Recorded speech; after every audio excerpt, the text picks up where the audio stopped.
గారు ఎలక్షన్ల ముందు చెప్పిండు ఆరు వాగ్దానాలు. ఆరు వాగ్దానాలు చెప్పి ఒక బస్సు మాత్రమే అందులో కనబడుతుంది. ఇంకేది కూడా కనబడట్లేదు. పింఛన్లకైతే దారుణంగా వ్యతిరేకత చాలా ఉంది. ఊర్లల్లో అయినా ఇప్పుడు ఎలక్షన్లలో కూడా పింఛన్ల మాటే తెస్తుర్రు. ఆ ఊర్లో ఎవరైతే నిలబడతాడో సర్పంచ్గా మాకు పింఛన్ల నుంచి మాట్లాడనేదే మాట్లాడుతున్నారు.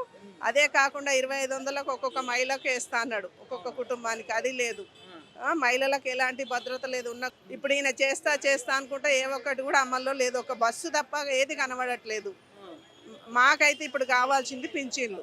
పింఛన్లు ఖచ్చితంగా అమలు చేయాలి. వృద్ధులు చాలా ఇబ్బందులు పడుతున్నారు.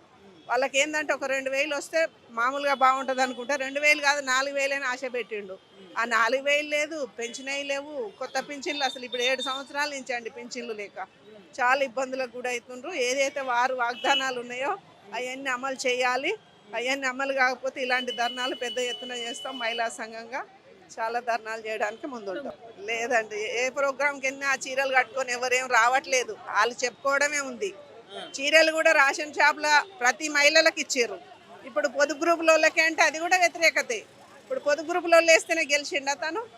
అందరు వేస్తే గెలిచిండు కాబట్టి చీరలు కూడా అందరికి ఇవ్వాలి. అవి కూడా అందరికి అందట్లేదు. సిటీలో అయితే అది కూడా లేదు.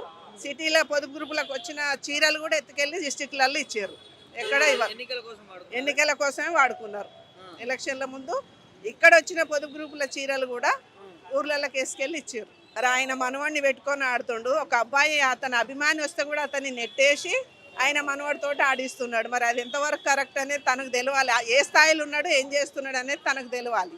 హామీల గురించి ఖచ్చితంగా నెరవేర్చాలి. నెరవేర్చకపోతే మళ్ళీ 3 ఏళ్ళు కాగానే ఇంటి దగ్గర కూర్చోవడం ఖాయం.